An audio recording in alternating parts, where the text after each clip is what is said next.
When you've got back pain, what is the first one you go to? This one or this one? Now the answer is really, really important, because if you're going for one of these, it's going to be part of the reason why your lower back pain is not getting better. And in this video, we're going to talk about why that is, why you need to change it, and what you can do to fix your back pain from home immediately. Let's face it, back pain sucks, sciatica sucks. The first thing you want to do is get relief. And what do we choose? We go for heat. It's a muscle strain. My back's strained, the muscles are hurting. Let's put some heat on because the GP or my physio or my XYZ practitioner said to do so. But why is that making you worse? And why will you do it so often? And it'll feel so good, but it doesn't get your back pain resolved. That is what we're going to talk about in this video. I'm going to go through it with the spine. Hopefully you'll understand this. It'll make a lot of sense to you and you can stop making this categorical mistake from this point henceforth. When we're thinking of back pain, it is an injury. There's a bunch of joints there. I'm going to show you in a moment. And those joints are controlled by muscles. They're moved by muscles. And there's an intimate relationship between those joints and between the muscles that control them. And if we take the example out of back pain and go down to the ankle, because it's glaringly obvious down there, when we injure and sprain those ankle structures, they then tell the muscles to go into spasm. But we don't want to treat the muscle, we want to reduce the inflammation around the ankle. And that is really the key here. We want to reduce the inflammation. And there's different bits of evidence about the right time to use icing and heating and all that sort of thing. But when it comes to the advice specifically with back pain, we know exactly what we're doing. We've done it for a long period of time. It works, and just try it. You'll see the difference, I'm sure. Now, if we go back to that lower back example, let's get the spine and show you what we're talking about. Much like the ankle, the lower back is a bunch of bones that are stacked on top of one another and require complex support, dynamic support from those muscles. And if things start going awry, the muscles start going a little bit haywire because they're trying to protect those structures that are injured. But what we don't have in the lower back that we do have in the ankle is when you've sprained your ankle, you'll know someone that has if you haven't yourself. Think how much that area swells up. It gets huge. The ankle balloons. You look down 1 minute, the next minute it's the size of a water balloon. It is absolutely ridiculous, the scale of inflammation that can take place. But that happens quite superficially, quite close to the skin. You can see it, you can press it and it goes all puffy. What about in the lower back where we've got this tiny little hole where the nerves are coming out of? That is a problem. And you can say what you want about whether you should use icing for how long, etc. We give guidance on that and it works. But one thing that is for sure is if that scale of inflammation on a meaningless or a very low-grade ankle injury swells up, if that happens in here, we have a problem. So what do we want to do? We want to reduce the scale of inflammation. Because if inflammation builds up in this tiny little hole, it's going to irritate these nerves. And then what's going to happen? Our back muscles are going to go into spasm.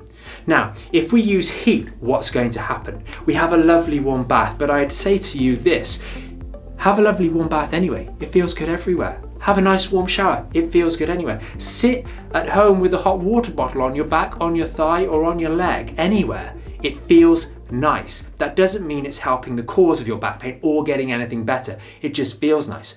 Then what happens though is when we pop the heat on there, it drives more circulation to the area. And what's going to happen to this little hole?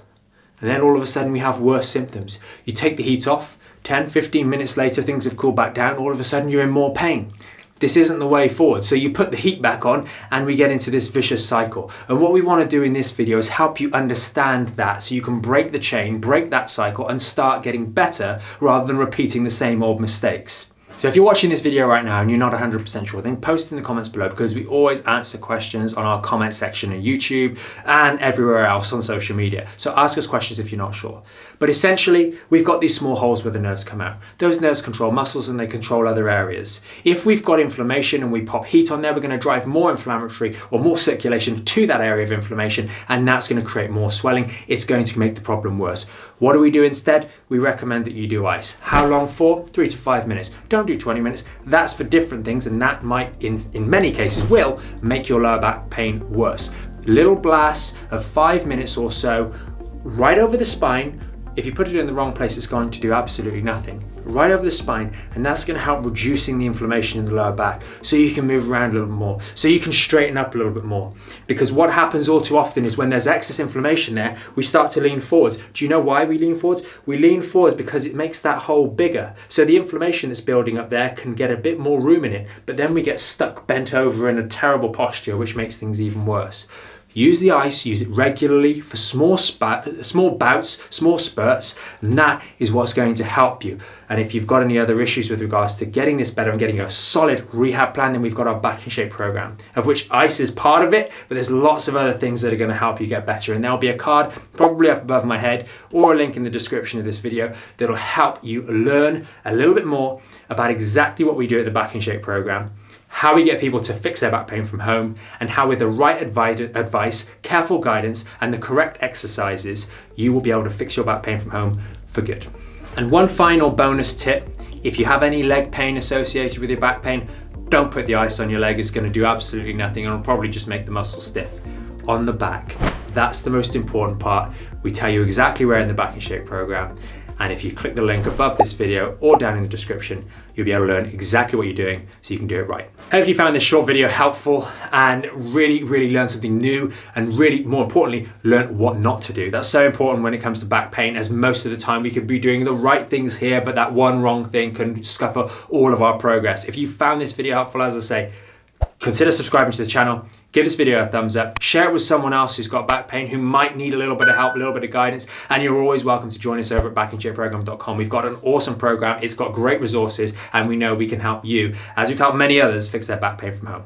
If you want to learn more about the premium Back in Shape membership, there's going to be a video somewhere underneath here. And if you want to stay up to date or tune into some of our more recent live streams and the Q&As at the end of those, then that's going to be down here. And remember, you can subscribe to the channel up here and hit the notification bell to make sure you know when we next go live, so you can join us for our next live stream and Q&A.